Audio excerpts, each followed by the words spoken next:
the first time that I heard about you, and the reason that we kind of put you on our list to reach out to you is was through the Bear Grease podcast, and you did an episode with Clay talking about the work that you've done up here in the Ozarks of Missouri, and specifically as it relates to that episode, he was talking about the importance of soil and how important that is to have good soil to maintain quality habitat as it relates to deer, wildlife, and other stuff like that. How did you kind of come to that conclusion, or what is your philosophy in general on habitat and soil when it comes to wildlife management? So there's a lot of research that I knew in grad school, so long ago. One good colleague of mine, Dr. Harry Jacobson, really a pioneer in what I call advanced deer management, Mississippi State. He's long retired now. And Harry and some students did some work where they looked at the ecotones or habitat types in general across Mississippi. And some of them, were barrier islands, some the Mississippi Delta, uplands, timberland. And they took soil tests in all these different regions and just compared to the state. Mississippi does a fabulous job of collecting harvest data and antler size. So looked at soil, nutrients, and antler size. And there was a strong correlation.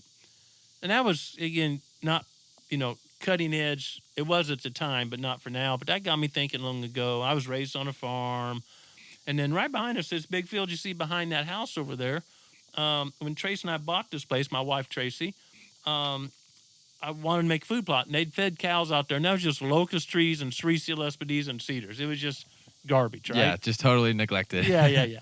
And just exposed rock. I mean, just, when I say not big rock, but just fist-sized rock everywhere where the cow just stood there and rode it off the hillside. So I got all excited. Of course, I knew better than disc, right? It's just rock. And, when you're going to do anything. So the county here rents a no-till drill even back then. So I got on the list, rent a no-till drill. I go up to MFA, Missouri Farmer Association, for those local folks, kind of our statewide farmers co-op. Bought some fertilizer, just like the textbook, just like I learned in college, right? Right. You can see it's pretty steep out there. The guy makes one pass around the field, goes out the driveway. And Trace and I are standing here, and I had, a few $100s of fertilizer back in the day in the back of the truck. I'm like, man, he must have flat tire or something. So I, shinny the guy down out there and say, what's it? I wouldn't drive my truck across that blankety-blank land for nothing. So this is going somewhere, not a rabbit trail.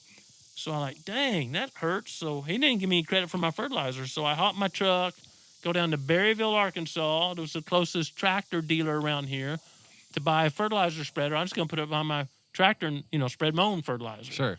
And I get down there and just absolutely know these people to the day. And there's a very calm Mennonite fella working there, and I'm riled up when I get there. I'm like, it's going to rain. I'm on my fertilizer bag. And he's selling me that thing. Yeah. He's like, you need to just slow down, boy. I'm like, just sell it to me. Well, you just need to slow down. You're all excited. And I told him I was going on. He said, my Uncle Galen lives down the road. He's crazy. He'll drive anywhere, and he makes compost. Well, I'd heard of compost in college. Pretty good stuff. That's about all I knew about compost at the time. He literally takes off work, takes me down to meet Uncle Galen. Galen's a Mennonite, great guy. We're still buddies to today. Knew more about compost than I ever learned in college, tenfold over. It wasn't just compost. It was the microbes and what microbes do and how they interact with soil. Kind of well known now. It wasn't even a whisper back then. How did he know it? Galen was a man of the land, and he was taught by some of his fellow Mennonites about making compost. He's a poultry farmer in Berryville, a lot of chicken houses around there. Yeah. Instead of spreading that raw litter, they would compost it, take out all, superheat it by pouring it on each other, builds heat, kill all the bad microbes, pathogens, whatever, and then put in or inoculate with healthy microbes that should be naturally occurring in the soil. Fascinating process. He just lived around it so much that it was like, this is exactly what you need to do for your property. Okay. And so Galen said, and I told Galen, well, it's a lot cheaper to hire you than it is to buy that stainless steel fertilizer spreader. Come on up. And sure enough, Galen's a close friend. I admire Galen, but he's crazy. He'll drive that slope. And I tried to ride with him once. I was so scared. I said, let me out of the truck, buddy. I'm not riding anymore. So that was my introduction to, let's say this, reintroducing life to the soil. And we think of life as, deer, elk, bear. I'm talking microbes. And under most acres of soil on the planet, there's more weight of microbes than if there was an elephant standing on it. They're everything. Wow. I did not know that. I didn't either till, again, Galen. So, and then I started studying more and more. I'll take it one step further. I was a naturalist at Yellowstone in summer, a couple summers. Fascinating job. My job was to teach school teachers about wildlife and forestry because, if you can have an impact at a first, second, third grader, it may stick with them for life. And so it's a great program sponsored by Fire Club International. It's called AWLS, American Wilderness Leadership School. And, of course, we worked into need for hunting, buffalo overpopulating the park, destroying habitat, whatever. But I'd watch these buffalo move through, and, man, they would trample, urinate, defecate, salivate, and move on. And then it would grow back really lush. Right. No one add lime, fertilizer, And that kind of got me going.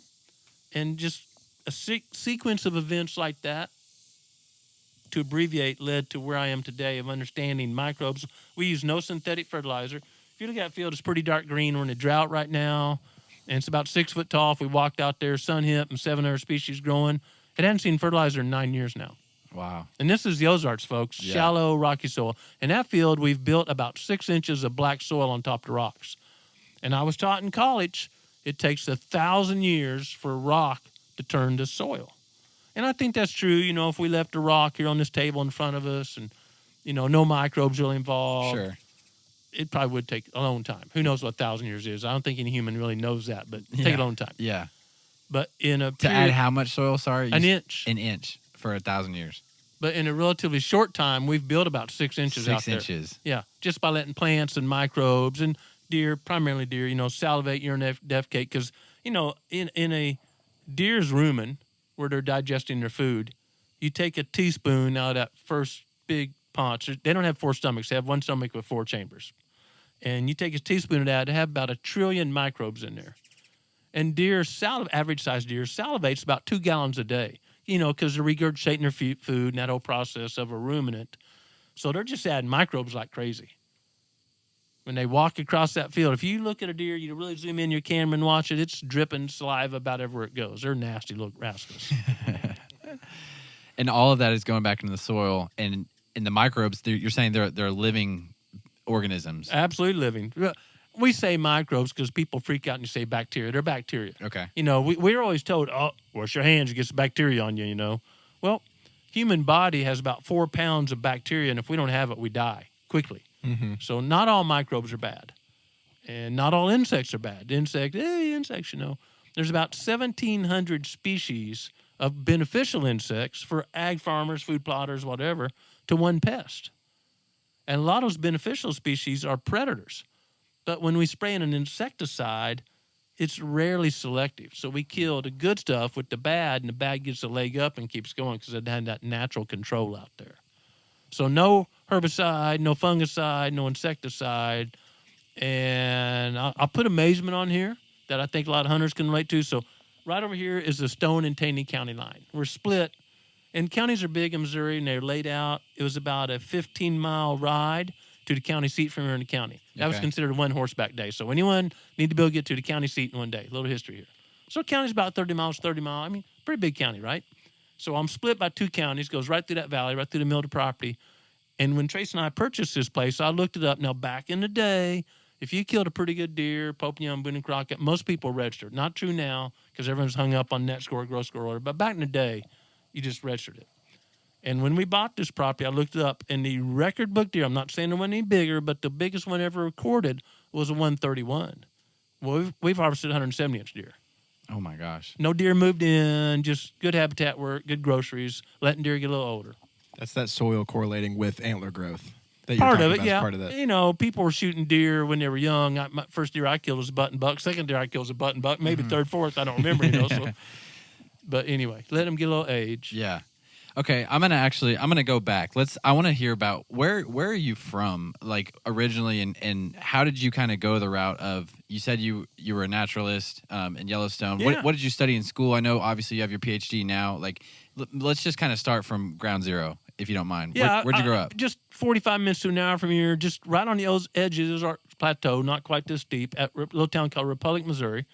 By that town, I was out in the country, raised on about 100-acre farm, and typical farm back day, 2-acre patch of milo, fence row was getting bigger, everybody mad at fence row was getting bigger, and then a little patch of corn, a little patch of watermelons. Awesome, in hindsight, awesome wildlife habitat. And quail everywhere. I grew up quail rabbit hunting because there were no deer in the county where I was raised, Greene County. Western Greene County had no deer. And I don't know, I wish I could remember, but I heard at the barbershop or somewhere, they're going to restock deer. Someone told me whatever, and I was like, man, just to see a deer. I remember it so clearly. I was in first grade, and I was running my big trap line like a Yukon trapper. Yeah. It was just box traps, little rabbit, box traps, mouse, scrap, barnwood, whatever. And I had to do my chores first in the winter. It used to be cold and snow back then. And I'd run my trap line. And I was running my trap line. My dad hadn't left for work yet. And I found a female fawn in one of these little fields, shot in the head, been poached. And ever since that moment, I've just been fascinated with deer and really disliked lawbreakers, especially in relation to wildlife. Mm-hmm. I mean, passionately dislike them. And so I'm of an age, I'm 62, I don't mind saying, boys my age want to be in an army or a policeman, all great professions. I just want to work for deer. Deer ball just wasn't a word then. Game warden, whatever. I just want to work with deer. Yeah, be outside, be around deer. Yeah, so all through high school, I was that weirdo. Hey, what are you going to do when you grow up, Grant? I want to work with deer. No one works with deer. I'm going to work with deer. And promptly went to college up here at Springfield. It used to be called SMS. It was known as a teacher's college. First guy to go to college. So, I just thought, just went to college. I know different colleges specialize in different things. Oh, yeah. And little typical story, little kid from great family, country boy, probably a little overprotected, goes to the city, gets in trouble, and I still have a great record. I made a .67 out of 4.0. I got kicked out of school. Not put on probation. I got kicked out of school. Less than 1.67? Yeah, like less than one, yeah. Thank goodness for tennis. I made a C in tennis. Thank goodness for tennis, yeah. Oh, my goodness. I just didn't show up for class. I will say, to be fair to myself, still today, hunted all over, been very blessed. The biggest turkey I've ever killed in my career was that spring. Also, the first turkey I ever killed. Because you were skipping class. All the time. And I caught more white bass that spring than I probably have any 10 years since then. Oh, my gosh. That's hilarious. And you still ended up with a PhD, so Somehow. I think you're doing okay. Good parents. Good parents and God's blessing. Yeah, good parents. That's amazing. Yeah, never give up on your kids. Yeah. But anyway, and so I stumbled through undergrad somehow, and my roommate, Terry Pattison, was actually a football player and defensive back. And he would go to football study hall 6 nights a week. So after I failed out of school, I'd go to I was the smallest guy in football study hall. I'd go to football study hall, and then we have one night off and didn't hunt quite as much. And if you try it all school, it's easy. I made great grades from them. And I'd heard about these things called computers. And Terry's going to take computer class. And I said, everybody needs to know a little bit about computers. Well, I have a real logic brain. So I was like an easy A. And I've been married the same woman for decades, folks. This is not teasing or anything, but literally there were girls on that side of campus, the business school. In the biology building back then, there weren't many girls. So bunch of dudes. Yeah. So I said, hey, I'll take another class with you. So I ended up getting a degree in computers and in biology, zoology, to run the wildlife degree there. And while I was doing that, I worked in Elko, Nevada for the BLM, Bureau of Land Management. Got to be careful with that more. Bureau of Land Management. Volunteered one summer, $25 a week. That covered your meals, laundry, gas, everything. And just blessed to have two great bosses, a fisheries biologist and a wildlife biologist that were good men, good biologists. And they took me from that academic point of view to boots on the ground, which is held to me to today. Yeah. And we was out in the mountains studying mule deer winter range in the summer. How much food is there? How do we set hunting seasons based on the amount of food? That kind of stuff. Real tangible work, which I just was fascinated with. I have to think that sticks with you so much more than just reading something in a book, but actually going out into the field, applying it, looking at it, touching it, feeling it. It has to stick with you so much more, right? I would tell everyone, whatever profession you're in, bricklayer, truck driver, wildlife biologist, doctor, do, apprenticeship, internship, whatever. Get in there. We offer internships. No money. It just costs us money. No money being made. Because how much that impacted my life. And we have a new young man from New York starting tomorrow. Be here for a year. All right. Yeah, Matthew. Go get him, Matthew. Shout out to Matthew. Yeah. And I hope you make it because not all interns do. So, Matthew, work hard. You got work to do, Matthew. Yeah. So I got back. There were no jobs wildlife, not being political, Carter president, interest rates 18%, wildlife's discretionary income field still today. Sure. I was a really good computer programmer. I sent out one resume, Southwestern Bell for AT&T, bought all the regional bells, got a job like that, COBOL programmer, moved to St. Louis, downtown. I didn't even know how to dress. I had to wear a tie every day. I didn't even know how to dress. this is how country I was. Of course, I rode a van pool. I lived out at Creve Coeur Lake for you St. Louis people because they had a bow range and I could fish. And I'm like, my gosh, who would live any closer? That was 45 minutes away. Who would live any closer to St. Louis? Just so you could be out there Just doing so, that stuff. on weekends, yeah. Shoot my recurve bow and fishing, yeah. My Zebco fishing rod probably. And I've been there about a year. Hadn't taken any vacation. Very good worker, conservative guy. And my boss from Nevada, we stayed in touch. He called me up early one morning for his time, just kind of joking, said, why don't you quit that high-paying job, come back out here and have some fun? And at noon, I wrote out on the old green and white computer paper my 2-week notice and walked out the front door without telling anyone because I had 2 weeks of vacation. That's my 2-week notice. Yeah. Loaded up my Datsun, for you those old enough pickup, little 5-speed 4-cylinder Datsun, precursor to Nissan. They definitely don't make those. Yeah, no, I don't make those anymore. Put my best fly rod, my Black Widow recurve bow, my Coleman camper stove, and my sleep bag in my truck. Called my parents so I quit my job, which they thought was crazy, of course, once again. Yeah.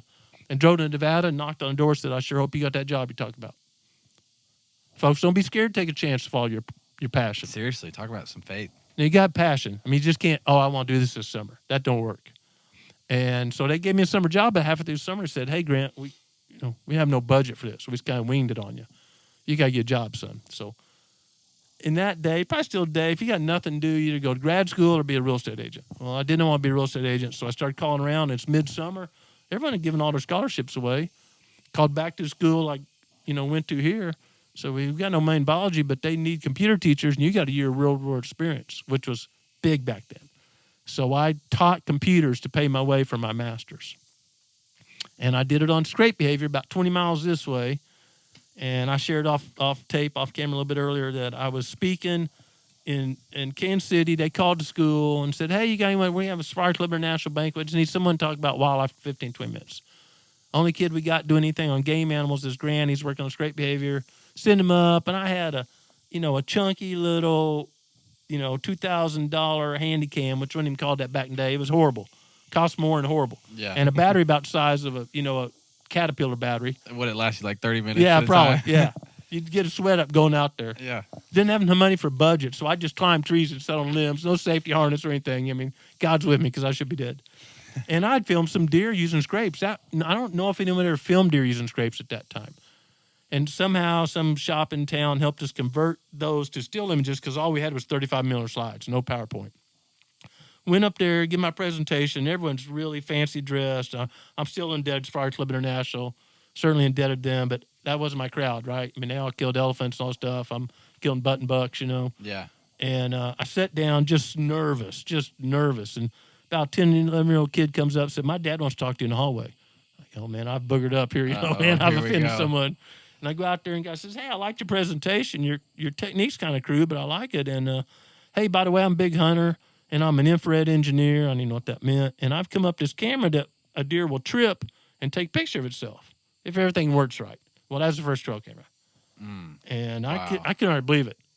That'd be like thinking, Grant, you're flying to Jupiter or something. I couldn't hardly believe that. So I got my address, to him, and a couple weeks later, I got a box in the mail and opened it up, and oh my gosh, little note, call me and you get this. And that company was called Trail Master, and it was active infrared. There was a sender and a receiver. So, and you had, a 36 film roll picture. You didn't waste any.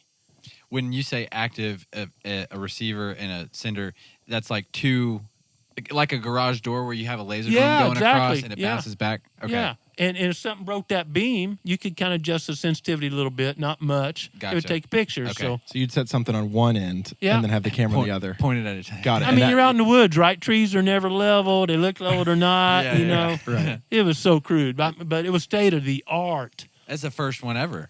Yeah. First trail camera. That we know, or people around me know. Yeah. There's actually a guy just called me from Europe writing a book about trail cameras, and he gives us also credit for being the first. Oh, cool. And anyway, so I did good research, got my thesis published.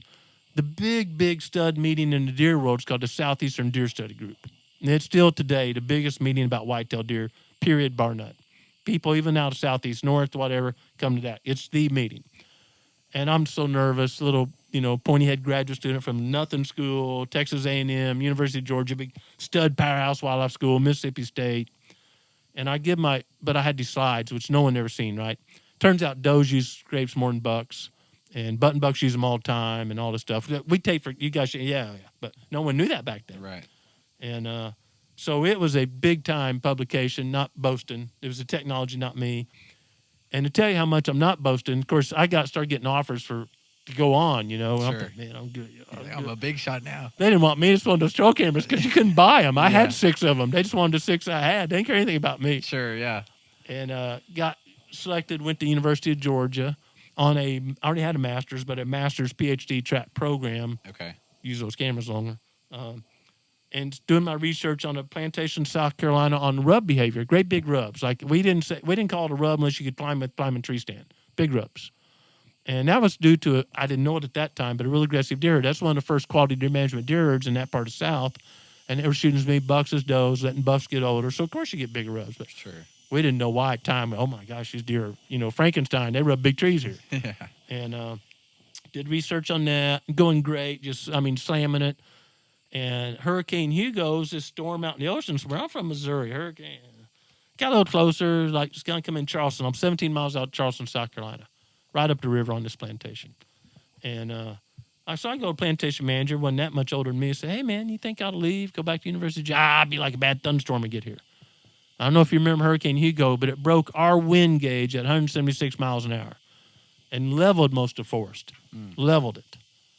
I could barely find my cameras. Under the 5,000 rubs I had marked and were studying, following, I found like 4.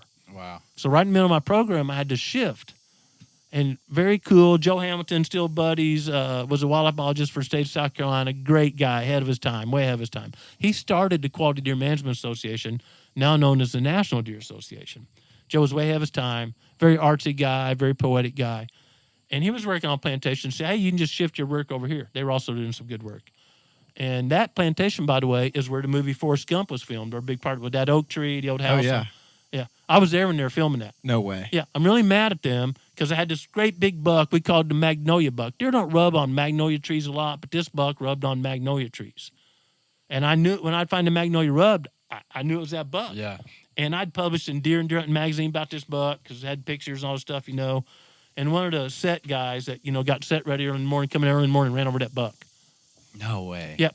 And literally, Joe dug a hole and buried that buck. I was back at campus by then with a copy of the most recent Deer and Deer Hunting magazine that had his pictures in that magazine with that buck. Joe's a real cool guy. So the magnolia buck is buried on the Forrest Gump set. Yep. Somewhere. Oh yeah, I could tell you. That house, it was in the movie, if you're interested, guys. They just built that just for the movie and then tore it down and resoldered the yard. Oh, no way. Really? And there were air conditioners about the size of a vehicle out back. It was just a facade. And just for the movie. Only rooms finished were the ones they filmed in, and that was it. That log, they're sitting on fishing at the end. I've sat on that log many times. Wow. Yeah, before the movie. That's pretty cool. Yeah. Now you got paid to sit there, but anyway. No, I'm teasing. Anyway, so had to transfer due to the hurricane to Clemson Tigers, and Dave Glenn, Larry Marchson, Dr. Larry Marchson is my professor at Georgia. He stayed on my committee at Clemson, and they gave me a long leash because we were doing cutting-edge stuff, and that's where I really spread my wings. And here's a little story for you. Am I okay? Because I'm just rolling here. No, you're great, man. This is good. So this is just a lesson for y'all. Just live life right. Literally, I'm serious as I can be. So I was that good student. I'm owed. I used to have to pay a nickel for pencils. I didn't steal pencils, and I paid for my copies. Used to have to put it in a nickel in a little basket by copy machine, and secretary's office make copies. Well, if she was gone, a lot of people would make copies. I didn't. Secretary liked me. When little timber companies call in, had a project, something that wasn't big enough for the professors to work on, say, hey, we got this PhD student, might be able to help you. And that's kind of how I started consulting. Some lucky breaks, blessings on the way, a lot of cool stuff. And by the time I graduated, I had, pretty good client list. And I said, man, I'm having fun. I'm going and doing hands-on, just like Nevada, boots on the ground, helping landowners all throughout the Whitetails Range. I've been to New Zealand. I've been in Canada. Daniel's just in Canada working. I want to sit in a classroom, or I want to go do this. Right. There was no master plan. Everyone thinks, boy, Grant had his master plan. Yeah. I was just following my passion. Just doing what you wanted to do at the time. Just following passion. And I think there's a lot to that. Well, your passion's not something, illegal or something. Sure. Following your passion can take you a long ways. Yeah. And through all that process, and the hundreds of landowners I've been so blessed to work with and failing so many times. I tell people now, I've made every mistake a minimum 5 times, some 10 or 20. Hopefully I'm out of mistakes now. When I come to lay out your property or recommend timber stand improvement or whatever we're doing, I'm probably getting pretty close to not having that many more big mistakes. Yeah. So you're pretty dialed in now. I mean, you've spent the time, you've put in the boots on the groundwork, you've done the research, you've really put together this holistic picture of like, this is what I've seen work, this is what I know works and what I've observed. And that's kind of how you came to the philosophy. I'm trying to connect it back to where we started on soil. Is that kind of the journey that you took there? Yeah, a long journey. I mean, I've bought and had other people buy tons, I'm sure thousands of tons of fertilizer and lime and all that stuff, but just tweaking. And I want to say this right now. I owe such a debt to the people that allowed me to help them because I learned so much from them. I'm old. I don't need to brown nose anyone. I mean, I'll just tell you that. We would fail or they would try this. They'd say, Grant, I want to do my own thing on this food plot or, whatever it was. And we just learned so much through that trial and error that you just can't do in a university setting because we were, like I said, working north to south. No graduate student is blessed to have that budget or freedom. Right. Because they got to stick within their study guide. We have a design study, which they should.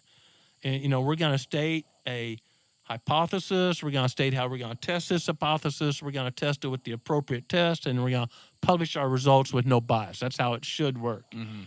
When you're a landowner, it's like, wonder what happens when we try 4 times more seed than we should, Let's throw some money at this thing and see what happens. Yeah, yeah. When you think about the Ozarks and applying everything that you've learned to the Ozarks, how do you consider our habitat when you go into a new property and it's mostly been kind of left alone or just left up to nature and when I say left up to nature, knowing that certain invasives have probably been introduced that have now taken over, like how do you see the Ozarks as a whole and then break apart the strategy for how to manage? I'm flip that on just a little bit. Okay. I'm a big reader.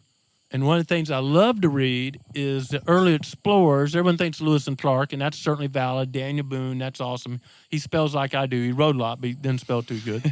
But there's an explorer right here, just 20 miles this way, Beaver Creek, a guy named Schoolcroft, and he was looking for lead mines when there were just trappers in this area. And he kept a journal, like Lewis and Clark, but, not as near as well known, shorter. And so I've been reading those and fascinated by them. So we have an accurate view of what our habitat looked like. And I've been through all these cycles. I mean, I still got textbooks somewhere. I just donated a whole bunch of college research. I still got a few about soil science and pH and adding fertilizer and how much fertilizer and balancing all these issues. And through these, Schoolcroft, he talks about just a multitude of bison and deer and elk right here in the Ozarks. I mean, just right over here, Wow, yeah. And some of these early explorers talk about they loved it because they could ride their horse through the timber. Think about this in the Ozarks. And never knock the hat off their head. You almost can't do that anywhere. Yeah, no. Seriously. Go down to Buffalo River Wilderness area. You can ride a horse anywhere, and the trees are every 2 feet, right? Yeah. When you guys drove up here, there's a cedar tree all over the highway or whatever. We were just baiting a bear the other day, going through the trails, and all the trees are overgrown. Literally knocked my hat off, and I was like, what the heck? Yeah. But that's a great example. So this area was mainly oak savannas or balds. You've heard of the bald knobbers, a group of vigilantes based out of Branson area here. Bad guys back in Civil War day.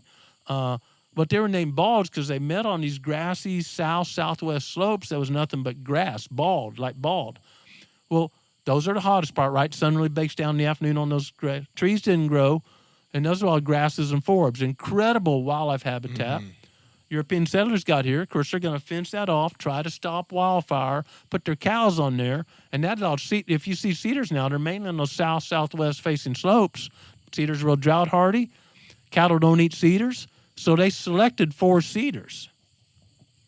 And that's a huge issue. Mm-hmm. The NRCS is doing a great job giving cost share out to restore native habitat in this Ozarks area. And landowners can get quite a bit of money to fell all those cedars and burn it. And in my place, we have felled hundreds of acres of cedars and burned. And state biologists and NRCS biologists and biologists from NGOs, nonprofit wildlife groups, and myself have identified 176 native species of grasses and forbs. I didn't plant any of them. That are all coming up since you got rid they're of in cedars. the soil. Wow. I got rid of cedar and introduced a lot of fire. Mm-hmm. Okay. I mean, a lot of fire. I've had fire departments from many places respond to fire here. None of them ever got out. No one's ever got hurt. But, you got to cook one every now and then. Yeah, they're like, oh, Grant's burning again up they there. Do. We they got to do. go check him out. The sheriff's office calls us all the time, yeah. Yeah. I call that dropping a match and letting new habitat hatch. New habitat hatch. Yeah. I love that. Yeah. But you got to, but you got to open up that canopy. Burning under closed canopy hardwood forest isn't doing anything. Just remove a little leaflet. Mm-hmm. Oh, I want to talk burn strategy and some of the how to do it type stuff. But my question, my dad was talking about this, I don't know, maybe a year ago, and he's followed your channel forever. I remember when we first started doing food plots on our little property in Arkansas thinking, how are we going to do this? We've never done this before. And he's like, well, I got this YouTube channel. And this was, I guess, when YouTube was starting to get really cool. Anyway, long story to say, cedars, and you can correct me because you will know, don't they produce something in the soil that messes up the microbes and the microbiome and the carbon that kills other plants around it? Or is it just that they grow so dense and they just shade it out? Okay. And their needles make a thick carb. But so nothing can grow up under them. So they're just a couple negatives of cedars are 40% of the moisture, on average, hits a cedar. It goes into the cedar or evaporates off. It's literally changed our watersheds. Cedar trees have changed the watershed. Yeah, because 40% of the water that used to percolate through the soil is now staying in a cedar tree or evaporating back into the air. Okay. That's a big number, right? Huge. Yeah. Now, that's where there's cedars. That's not 40% everywhere, right? My yard isn't 40%, right? Oklahoma publishes, state of Oklahoma publishes, that statewide, they lose an average of about 700 acres a day. Now, this is based on satellite images, and, you don't see 700 acres in one place, but just watching cedar encroachment over the state, really sophisticated analysis, they think they're losing an average of 700 acres a day year-round to cedars. No way. So it's a massive issue, folks. I believe that we are doing a horrible job of managing the habitat we have, and the best plan we can have is restore native habitat. Mm-hmm. Because when you read these early explorers, they're seeing way more critters, abundant critters than anyone sees now. And everyone says, there wasn't any development. Well, I'm managing a relatively small place compared to Stone Taney County, and I've made a difference on deer size, turkey numbers. We have an awesome amount of turkeys. Awesome. In savanna habitat, raccoons don't thrive. You reduce those nest predators just by managing for savanna habitat. Mm-hmm. I love turkey hunting, so I manage for savannas, and we trap every legal day we can. You do. I was going to ask you about trapping and how much you put an emphasis on that, because I hear a lot of people say, or I've heard this in the past, that habitat is so prime and important that you really, you don't even need to, I don't know if it's said that you don't need to focus on predators, but basically saying, you can't trap your way out of a bad habitat. I totally disagree. Again, I've had clients north, south, east, west. I got some clients don't do the habitat so much, but they trap with super intensity. Some states allow year-round trapping. Right. And you would die to turkey hunt there. You would really want to turkey hunt there. The best is both, and habitat is super important. But let's look at it this way. Turkeys live in poultry houses by the tens of thousands. Sure. Few die. You put a coon in there one night, how many you think would die? A lot. A lot. 10, 20, 30. Oh, or hundreds because they're flying in the windows, getting away from them, all this stuff. Yeah. Today, I read it, maybe it's out earlier. Today, we published several years ago about neonics. 95% of seed corn sold in America has this really wicked insecticide on the coating. If you've ever got seed, and I'm not picking anyone from NWTF or NDA or any other great nonprofits out there, and again, I'm not picking, I'm like a Silver Life member of NWTF. I'm member 18 of QDMA or NDA. So I can speak. Yeah. Because I'm there. I'm a brother. Yeah. When you're in the family. Yeah. When you get free corn or dollar bag corn that's purple or green or whatever, the reason you got that is because a big corn producer did not want to pay the tipping fees, pay to have that put in a landfill. It's cheaper to give it away. And that coating is so toxic. They can't just dump it out. It can't be used for beef feed or cattle feed or anything like that. And the first line, federally mandated on that label says, danger, don't feed the wildlife. I have pictures of it.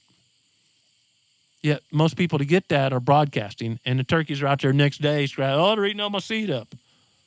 And NWTF just come out today. They're sponsoring a new research project. I got a lot of heck when I first published this a few years ago.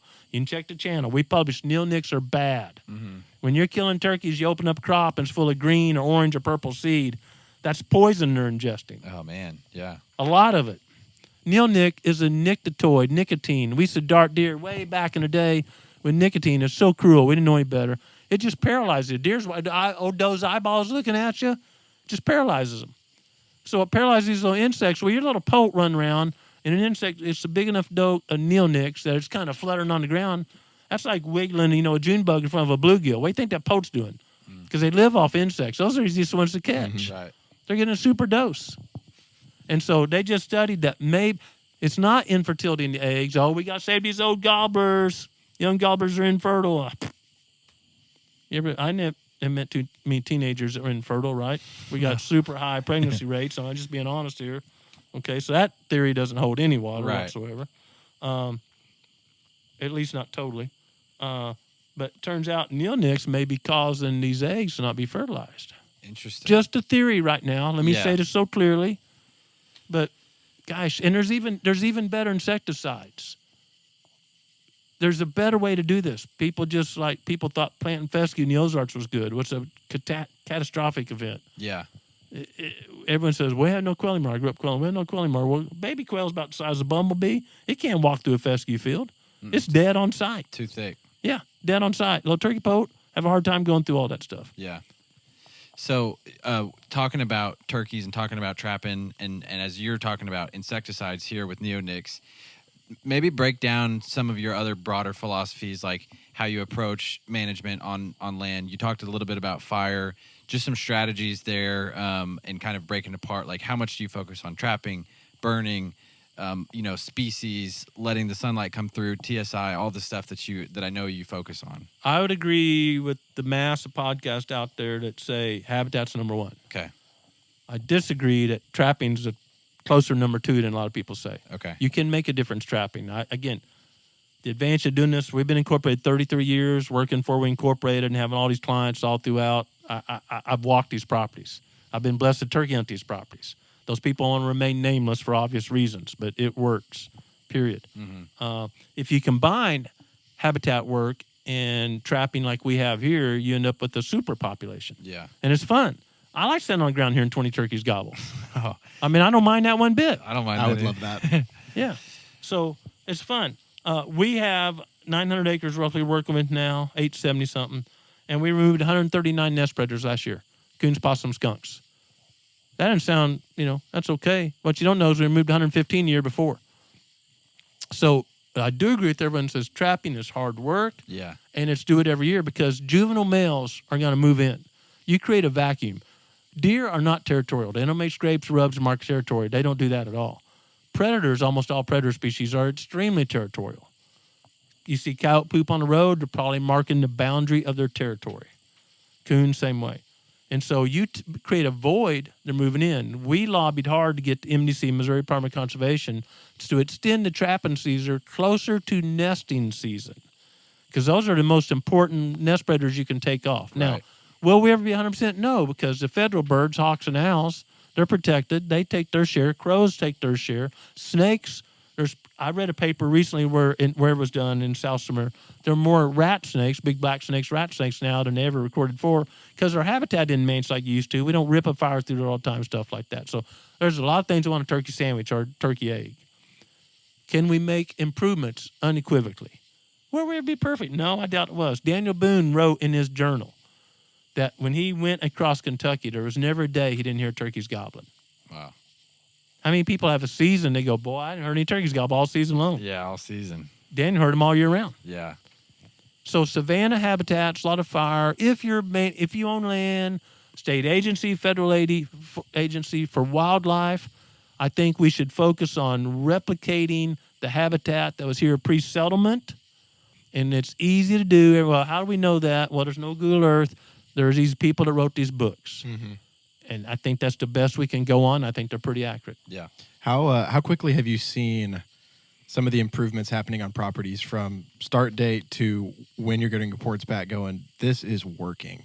And I'm talking deer, turkey, quail, bear, whatever people may be going for. Yeah, heaven forbid we do bear, right? They're big, nasty raccoon. They do, yeah. Teasing. My buddies are bear hunters. So we have a property right now in South Carolina. He's been on our show a lot because the guy's got 500 acres. He bought it. It was a gnarly old pine stand and some weeded up ag fields. There was not much redeeming about it, to tell you the truth. And the guy bought it. He'd never owned property before. One place for him and his family to hunt. There've been some leases. It's highly eroded red clay. There's nothing that looks even resembles black dirt. It's just solid red clay. We're almost 3 years into it. If he doesn't kill a Boo Daddy buck this year, I'll be shocked. Man. And turkeys, Daniel and I were not really turkey hunting. We were working / let's throw the shotgun in the buggy.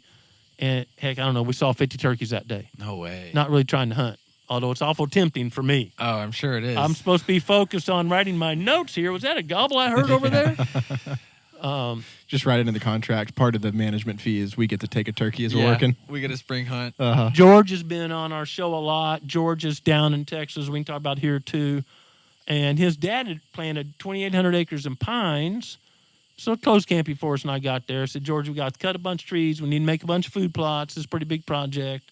And he'd always disc. We've showed he had like 5 discs sitting out there now, what we call a boneyard. And I got George talked into using our process. We call it the lease process, releasing creation's potential. And thinned the timber and did a lot of burning. George done kill a 180 this year, I'll be shocked. Now, he used to kill 180s before Dad planted all this land. That's been closed canopy forever, and they're just disgusted. They're about to give up hunting. Yeah. And now they're in the game. Yeah. So, and this is Texas. So much in the game that George says he's not putting out any more protein feeders because you don't need to. There's just that much food on the ground. A lot of native plants test out more than 20% crude protein. Why would you pay for someone else? Do you think about that? Harvest it, sell it. Someone buys it, probably modifies it, puts it in a pellet, whatever, bags it, ships it. Then that's wholesale, then gets retail. Or you can just grow it by dropping some matches and killing some trees. And it's more drought proof, right? And it's native. Yeah. And you don't have a bunch of deer licking out of a little tube feeder. Right. All right. Not just CWD. I mean, there's a lungworm, gutworm, all these, a lot of parasites. We don't know each other that well. If I licked on my Andy's ice cream, passed you the spoon, you probably wouldn't want to lick on it, right? Probably wouldn't do it. Yeah. Well, we want our wildlife doing that. Yeah. Yeah. It's just a congregation of saliva and just an opportunity for disease to spread. Yeah. Yeah. Of a lot of diseases. Sure. Yeah. I was going to ask you about, as it relates to, you mentioned a no-till drill earlier, and why you go that route versus a plow. Because a lot of people, even a couple years ago, even with all the resources out there, sometimes you just kind of miss something or you don't know. We were going to do a food plot. We plowed it up. We turned up the soil and all that stuff, and we planted a food plot. But now, having watched your channel and learned a little bit more, I realize there's a different way. Why do you go the no-till drill route? Yeah, so again, God never dissed land, right? The buffalo went over using buffalo, could have been elk, whatever, and maybe turned it a little bit with their hoof, 1/2 inch deep, killed some plants, whatever, just compaction, trampling. No-till drills allow you to just make a little slice in the ground and drop a seed in. When you when you plow, disc, cultivate, all these names out there, you expose that soil to a huge amount of oxygen, the atmosphere. Okay. Well, pre-settlement again, the only area getting there is going down a wormhole. Did y'all know the earthworms were imported? They weren't here originally, right? No, I didn't know that. Did not know that. Yeah, you got to read more. And dung beetles. Dung beetles are almost extinct throughout much of North America. We had all these species of dung beetles, just like see on Nat Geo or in Africa or something. And it's so cool. I mean, they're the perfect aerator. They go down about 14 inches, carry dung down there to feed their young, leave a little pencil-sized hole, a little smaller, so water can infiltrate with no compaction, no tractor running over, nothing like that, right? And they're taking fertilizer right in the root zone. Oh, my gosh, yeah. Like God created. The perfect insect. Here's going to be the perfect fertilizer. Y'all don't do anything. Just sleep because I got it taken care of. Yeah. Well, now we have earthworms. Most species are awesome. And when they go forward, something comes out the back end. And they don't eat green vegetation, but if you disc and oxidize all that, it goes away real quick, right? But if you just let that decompose slowly on top of the soil, now check this out. This is so fascinating to me. I learned this from David Brandt, brilliant farmer in Ohio. He just passed away, unfortunately, the other day, car accident. Learned from his own. Come home from Vietnam, couldn't afford the diesel to plow, sold everything they had, all their implements, bought a no-till drill, and 30-plus years of a brilliant career, just mastered it. A lot of mistakes along the way. I mean, a world leader. People from all over the world toured his place. He's one of 2 places in America, folks. Let me use this to explain to you how quick and how much difference you can make. Yeah. He's one of 2 places in America where the NRCS has come in and reclassified the soil on his side of the fence. In his career, he built about 20 inches of topsoil. Holy cow. Whoa. which all my professors said can't happen, right? 1,000 years for an inch. In 20 to 30 years. And by the way, a ton of topsoil is about the thickness of a piece of typing paper per acre. That'd be a ton of soil. Oh, wow. So when you see dirt blowing across the road, there's tons leaving that field. When you disc on a windy day, you've probably seen this, and dust is blowing behind there. Yeah. And that's your best soil. The lightest, that's your best soil, right? So you're compacting soil. When that disc goes over, you fluff up top, however you got set, 4, 5, 6 inches. But right below that, physics, the tractor's heavy, vibrating, perfect compactor, going forward, pulling something. So it transfers some of its weight to what it's pulling. And that's on narrow, 1/4 inch, 1/8 inch thick disc. That's compacting soil. That's creating what we call a hard pan. And for you doubters, you can test it easy. Get you a 1/2 inch rod, piece of rebar, something's not hollow, maybe a fiberglass electric fence pole, whatever, and just push it down soil. There's no hard pan. And all of a sudden, it just stops. That's the hard pan. Water's not going through it. Plant roots aren't going through it. Nutrients, those deep soil nutrients that plants need, they're not getting access to. That creates J rooting. And I've showed that on my own food plots. You pull a plant up, and root goes down, 2, 3, 4 inches, and it goes sideways. It goes sideways because it can't go through the hard pan. Hit the hard pan. Or you're in duck country, and you drive by a rice field, and the rice has been harvested, it's not flooded, and there's water ponding out there because it can't infiltrate in, so the farmer has to irrigate the next year. We can get out of this. Yeah. And by the way, for the turkey hunters out there, I'm so rambling. I'm so sorry. I love this. You don't know how much passion I'm about helping people. This is so fascinating. You have no idea. Most of y'all never seen a dung beetle. I grew up, you turkey hunted, some farmer would be feeding his cows, you had permission, a little corn in the mix, whatever, and you'd find the cow pies was scratched up most recently. Turkey's using this field, man. I'm hunting here. Mm-hmm. Yeah. Okay? You almost never see it anymore. You rarely see, I challenge you out there, rarely see where turkeys are scratching cow pies. Why did the dung beetle disappear? Because every cow out there's got ivermectin or some parasite medicine going in it, and that comes out a toxic poop pile. And the critters that used to break that down are dead. And a lot of dung beetles on the endangered species list in America cause that. And you've seen this. You've seen cow pies out in the pasture. You can throw as a Frisbee. It just oxidized. Mm-hmm. That used to never happen. 3, 4, 5, 6 days later, that's gone. Flies, maggots, worms, dung beetles, they turn that into fertilizer. Just completely absorbed into the soil. Yeah. Yeah. Now it's a toxic waste site on topsoil. And it's, again, you pick them up throwing like a Frisbee, but the cow guy, because it's laying there for a year or two, it's not growing any grass there. We got 80 cows pooping over an acre. Think how much grass you're losing. Mm-hmm. Yeah. Yeah, it's covering the ground, and it's not letting sunlight get down. Yeah, yeah. That's like when I leave a cardboard box in the grass too long, and then my grass is dead. I'm like, dang it, man, why did I leave that there? I had no idea, A, that we had dung beetles, or B, that cow poop used to actually just go away. Like, I grew up around enough cows from grandparents' property and whatever that you just assumed, and I used to hate it because my four-wheeler would get covered in cow poop. Oh, yeah, yeah. That you drive over what you thought was dry, the bottom was wet, and it wasn't. It'd get thrown up all over you. Yeah. And I just figured that's how it always has been. Yeah. I mean, I had turkeys, no you idea scratch that that it stuff was- up, get the maggots, get whatever corn didn't get processed through the cow, whatever. That was a big thing, scouting for turkeys that way. I mean, that was widely known. So could you put cows on a property and not give them medicine Oh, yeah. and go backwards in time and keep rebuilding? People do that. Those do? are regenerative ag farmers. Okay. And here's what We were just talking Yeah, about we this, were. Kyle, Yeah. regenerative ag. But what you're doing, you're moving the cows, maybe So not just multiple staying on times one- a day. in yeah, one spot. like buffalo. They're just replicating the buffalo again. We're just learning from the past. Sure. And then the smarter farmers follow the cattle about 3 days with the chicken wagon. The chickens act as the old migratory birds. They scratch, and about by 3 days, the larvae, maggots, can I say maggots? Larvae are big enough that the chickens can eat. You're feeding your chickens protein, right? The chicken turns in something really good coming out the other end, and you're cleaning up all the flies. Chickens are extremely effective at turning waste into something we want to eat. Mm-hmm. And by the way, those pasture-raised eggs that got no medicine in them, those are high-dollar eggs. So the farmer's selling regenerative grass-fed beef, grass-finished beef for not by pound, just super high dollar. You want it, there's a limited supply. Yeah. And then you're filling pasture-raised eggs. You're not using any insecticide, so you're saving money there. You're not planting anything because if the cattle are grazed right, good plants will grow back up to native plants, bluegrass, switchgrass, buffalo grass, gamma grass, all these cool things. We're doing a project here. Here's a spoiler. for you. Here we go. Here we go. We like this. I'm not going to tell you the end result because I don't know it yet. Okay. So we're working with Dr. Stefan Van Vliet. Guy's so smart, I shouldn't even say his name, man. I mean, I'm just a lowly deer biologist. This guy's wicked smart. Okay. Utah State used to be a big East Coast school. Utah State got him out there. And he's one of the world's leading human health nutrition guys. And he studies what we eat. And it's widely known that wild-caught salmon have the best ratio of omega-3s and all this stuff. You know, people can live off wild-caught salmon. It's just super healthy. Mm-hmm. He's tested a lot of that, and it's good.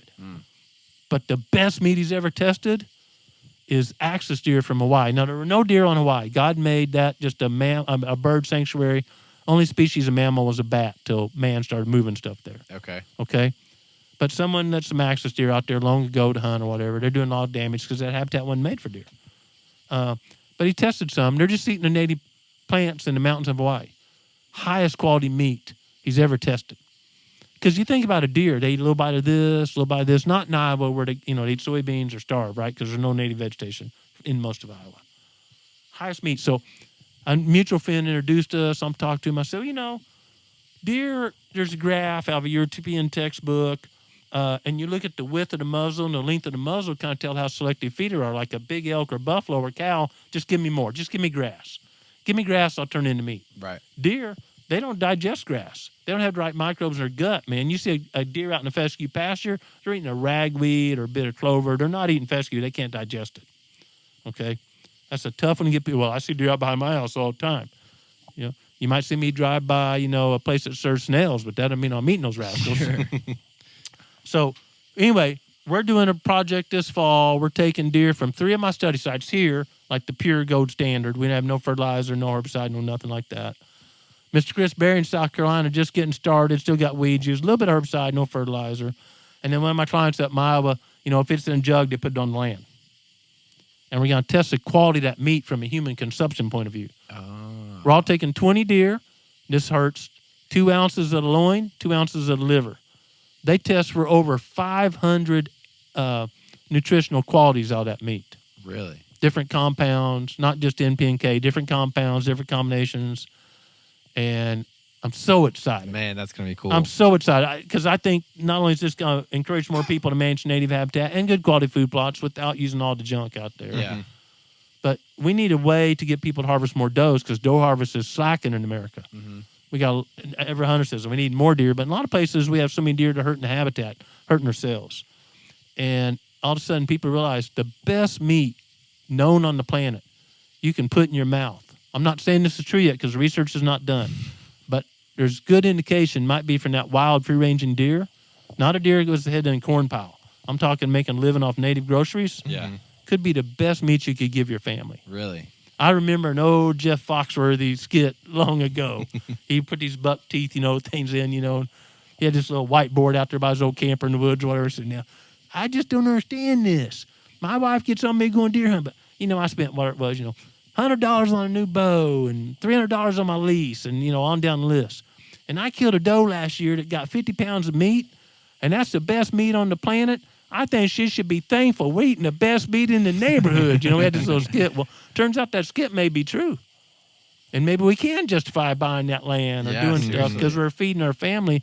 I'll take that one step further, a little serious note here. So I've had a kidney transplant over 30 years. Okay. I'm so blessed in so many ways. My sister gave me a kidney, and finally the meds I take every day killed that. And my, at the time, 19-year-old daughter gave me a kidney, saved my life. Wow. So I live that life, folks. I just live it. Why not go for gusto every day? Because you really don't have any stress in your life till you're laying there and you hope it goes beep one more time. That's stress. Mm-hmm. The rest of the stuff is just noise. So, and I've been eating venison as a starving graduate student when I got my transplant all the way to now. Go in my freezer.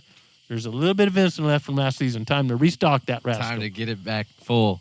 And the Mayo Clinic, I go to the Mayo Clinic for my health care, and they tell me every year I meet a dietitian, why are you eating? Well, I primarily eat venison, a couple wild turkeys, some white bass, whatever. Mm-hmm. Well, that's the best stuff you can eat. I hear this from the Mayo Clinic. Really? Yeah. They confirm that and say that is as wild far as game is going to be, because you think about a deer. They take a bite here, a bite there, a bite there. A cow in the cow lot, it's just only eating what's in the trough. And 3 cows already pooped on what's in the trough. They're not getting a full complement of minerals. So, and our farmland has been dissed to death and all this stuff. Spinach has about 40% less iron in it than it did when the Popeye commercials made that famous. Yeah. All these, I don't want to go down, green beans, all these things are not near as nutritious as they used to be when our soil was healthier. And the world-leading scientists like Stefan think that a lot of these childhood diseases and stuff we never heard of before are because even though we're eating plenty of calories, we're malnourished. We're not getting that, so you go to the store and you hear this, you buy some synthetic vitamin cooked up in the lab. No, that's not doing it, folks. Mm-hmm. Yeah. So phytonutrients are the game. That's what all these world leaders that are way over my head in science world talk about, phytonutrients. And it turns out that if you eat a pasture-raised beef, pasture-finished beef, or a white-tailed deer, or a wild turkey or whatever, you can get the phytonutrients in you without eating the plants. And pass through the animal. Yeah. To the meat. And think about a deer eat, 300-400 different plants if they're available. They're getting it all. And I'll point this in one special way. Just a couple years ago, big buck I was trying, he wasn't that big, he's old buck. Old buck I was trying to kill, finally killed him, swoops. Thing outsmarted me for 10 years or 9 years or whatever. And I had a trail camera set right before season. I think that rascal's cutting through here. And sure enough, there he showed up. And there's a Queen Anne's lace. That's an exotic weed. It's not from America. It's considered a weed species. I never known deer to eat it. Never heard it in college. No one ever said, hey, Grant, deer eat Queen Anne's lace. Now, this is right before season, so what's happening, okay? Deer are starting to pump calcium in their antlers. They're built out of protein all summer long, and right before a velvet shed, they start pumping calcium. Mm-hmm. Antlers are about 90% calcium when they're hardened. Calcium and phosphorus ratio. He walks by, just happenstance. There's a Queen Anne's lace, a weed, I thought. Rump. Takes 4 or 5 big leaves off this Queen Anne's lace. I see the video. Just by chance, we pulled cards a couple days later. I run out there, pull some leaves right next to where he ate, so probably not the best ones. He's smelling what he needs. He's seeing the sun shine off of it. I'm just pulling random leaves. Send him to a lab. Super high in calcium. Exactly what that buck needed at that day. Wow. And that's how deer work. Mm-hmm. But you got to have good quality native habitat with a lot of diversity. So in my food plots, I'm always planting at least 8 things or more. The more diversity, the better. For the soil and for the consumer, the deer that eats that. To give them the options of different nutrients and sources of food and all that. So would you classify what you do as basically regenerative agriculture, but just for wildlife? Yeah, so it's the same thing, except I've learned from a lot of regen ag guys. Maybe I learned a little something from me. And we call it the release process because regenerative ag at a big scale doesn't work to, guys like me don't own that much land or whatever. Yeah. Don't have a 40-foot no-till drill, all that stuff. I just stuck on the word the release process because I really feel we're just releasing the soil's potential. Just releasing what was already there. Yeah. And letting it have a chance to come back. A great book. If you don't believe me yet, it's a good read. If you're a hunter, it's an awesome read. But the first known white buffalo hunter in Kansas was this 17, 18-year-old kid last name Meese. And he took his buckboard wagon, a couple buddies. The buddies chickened out about first time saw some Native Americans. He kept doing it.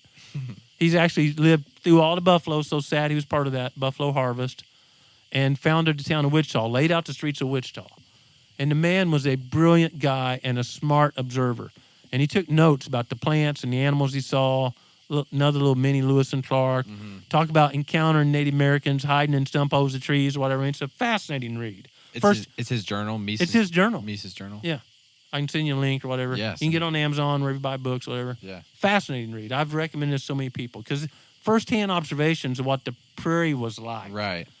He talks about on a horse, the grass being as tall as his head when he's on a horse. Wow. Man. And all the diversity of plants and all the elk. You don't think about elk and grizzly bears on the prairie, but they were thick out there. Lewis and Clark talked about them too. And all the white-tailed deer in the drains across Kansas. Whitetails are kind of limited to the drains because so many predators. And his observations were fascinating. And so, again, I find the closer we manage deer herds, one of my studies on my PhD prelims, they already know, folks, 'cause I'm on the other side of the desk now. We know if you're going to pass or fail. That's just us having an excuse to fail you or making you miserable one last time. It's just how it is. I can be honest. One of my questions was, what was the adult sex ratio and age structure of white-tailed deer pre-European settlement? And that's when I knew they wanted to fail me. That's quite the question. Yeah. How can you answer that? Yeah, seriously. I mean, I literally cried. I'm like, okay, well, might as well go down swinging. I So guess go I'm to going to fail. Yeah. 4 years of my life, you fail. Gone. Yeah. So I go to the library, start digging. Well, archaeologists had dug up Indian trash heaps. We call them middens. They were just a trash heap outside an Indian camp. When it got stinking, they throw another layer of dirt on there to keep the scent down. And archaeologists had uncovered, I found records of, from Florida to North Dakota, about 10,000 pelvic girdles out of white-tailed deer. Records. I didn't find the pelvic girdles. I found the records. Yeah. Well, you can sex a deer based on pelvic girdle very accurately.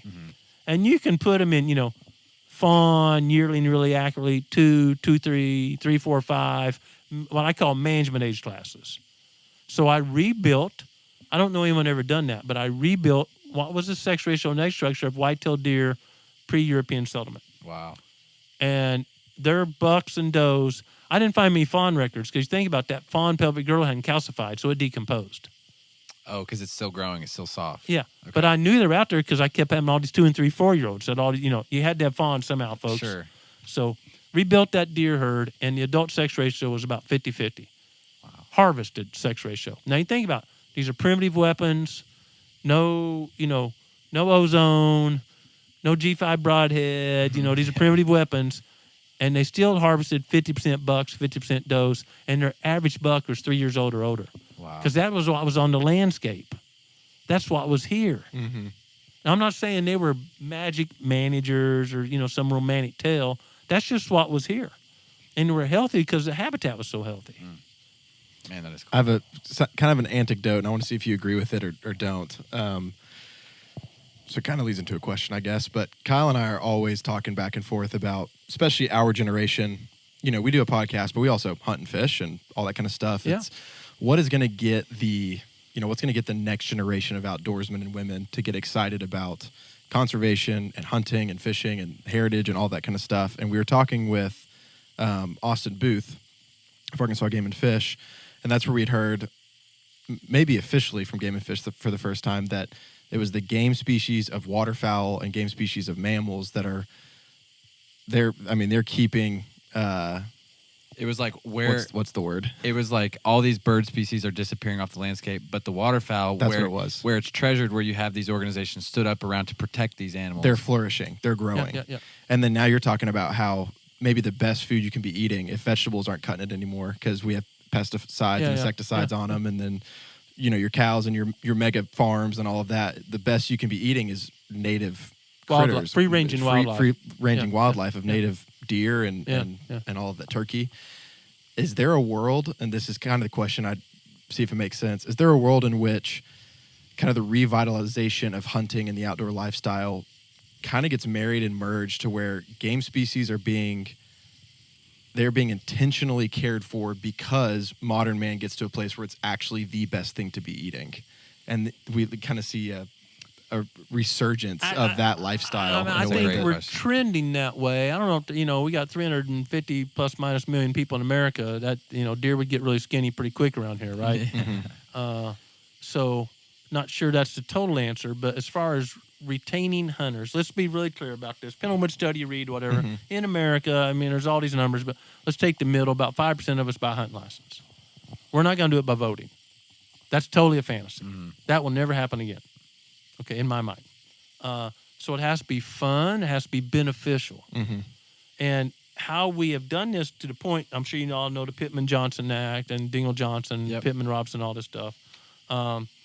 So during COVID, we saw this huge uptick in hunting and fishing. Right. People were inside, I want to go outside, and a lot of them found out it was fun. Now it's our job to retain those. You probably heard of R3, retain, recruit. And then we spent all these millions and millions taking youth hunting. And it sounds so good and it's great, but you're taking a 10-year-old kid hunting. He goes hunting once, has a great time. She has a great time. Hey, buddy, yeah, it's great. They can't go buy a bow or gun or go to the next week by themselves. So what good groups, NDA, National Deer Association, have found out is we need to be recruiting these 20-year-olds. They got a budget. Hopefully they got a job. Got a budget. They can make decision to go hunting next year if they liked it. And meat is a big play for them. That's called field to fork. I call it fork to field. Let's feed them first, teach them about the health, and then take them to the field. But here's where you go get this. That's where we're seeing the most success. And I'm talking downtown Louisville, Kentucky. I'm not being mean, folks. I'm just super candid. People that you might not look at and stereotypically say that's a hunter. It's hard to camouflage purple hair. I'm just being facetious, okay? That's not a hunter. And then giving them a free good meal, explaining health benefits, usually introducing them with a crossbow. It doesn't go bang real loud, doesn't have a lot of recoil. The yardage is limited. It's easy to teach people to use that safely and effectively.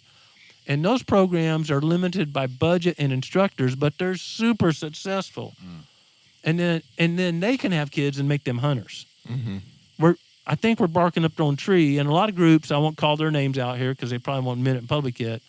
I haven't quite bought into this, but we've spent millions and millions taking kids hunting. Great intentions, a lot of great times, I'm sure. But they can't, there's a real low recruitment rate. This is statistically proven. But when we take young adults or even older adults, maybe they used to hunting, there's a really high percent we can recruit them back into being a hunter. And we need hunters to manage wildlife and to fund wildlife. Wildlife management is expensive. And you said it best earlier, and we take care of what we appreciate, what we feel we need. We don't really feel we need clean water, really, because we pollute it like crazy, right? We don't feel we need to recycle because you about got to beat people to recycle, and that's one of the easiest things we can do for the planet. So it's got to have value. And I was taught this way back in undergrad school. We need to conserve the wise use of a resource. A lot of people think preserve, which is setting it aside. When we set critters aside, they don't last too long. We got to conserve. So to wrap it all up, I'm going to ask you a question. Why do you do what you do? The work that you do, the education that you promote, the channel that you run, everything that you've done, what is it that drives you to do those things? This sounds like some romantic, whimsical thing, but it's not. It's that 6-year-old boy being so fascinated by seeing that dead deer. I can remember my dad was a real strong man, much stronger than me, and we drug it up to the pig house. I just knew he was going to skin it out, and I was going to put it on my bedroom wall. Mom had a different plan, of course, so it got nailed up in the barn. The only thing we knew about tanning was Epsom salt. Rub some salt on that thing. Put some salt on it. Yeah. Nailed it up to the barn. I'd do my chores. I think the right word might be fantasize. I'd go out there and, rub the hair. Got brittle, fell off after a while, but yeah, I might see one of these in the wild someday. And that hunger, it didn't come easy. I was 18 before I harvested my first deer as a button buck. So proud of that deer. But I hunted for years.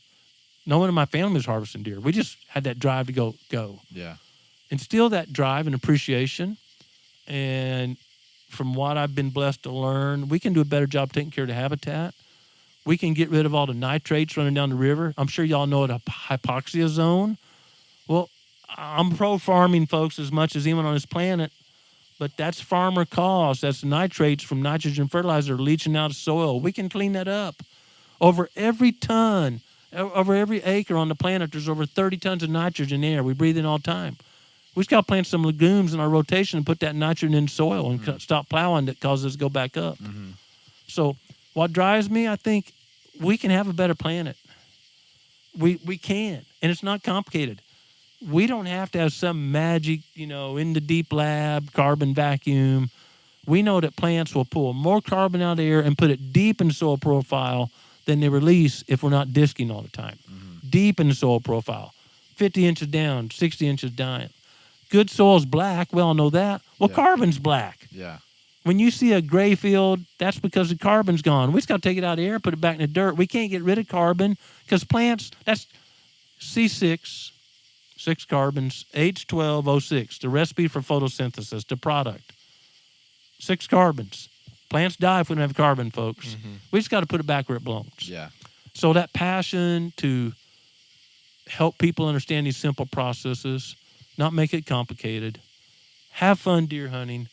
I get caught up in big buck bubba land every now and then myself, I like to grow big deer. I like to watch them. I don't kill that many. I think big deer are just a sign of healthy habitat. Use that as an indices. Body weights are just as thrilling to me. Oh, gosh, that doe weighed 190 pounds. Things are cooking out here. You geek out over the body weights, too. I do, big time. I bet you do. I do, yeah. And I also called Daniel to help me drag him up the hill, but yeah. As you should. Yeah. As you should. Yeah, that passion. Yeah. It's the passion. No, that makes sense. Well, at the very least, you've got me excited. I mean, I'm thinking about how can I fill my freezer and feed my family high-quality meat from animals that I've already spent the money on the gear and the bow and all the stuff. Basically, at this point, it's gas to get out Put 'em and in get the after freezer. them.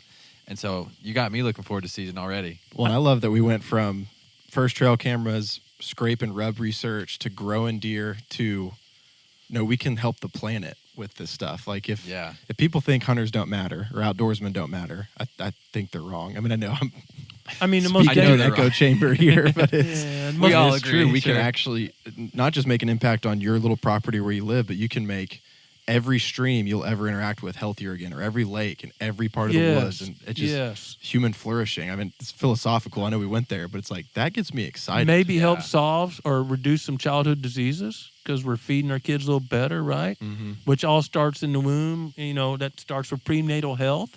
I have 2 daughters. My wife and I have lived through all this. Yeah. I didn't know all this stuff at that time. Wish I would have, but I still raised them on venison, so they've turned out okay. There you go. We can all do better, folks. And I'm going to end my part with this. I've been blessed to work all over. I personally don't think I've ever seen a property at its full potential. Soil-wise, production-wise, we're still degraded.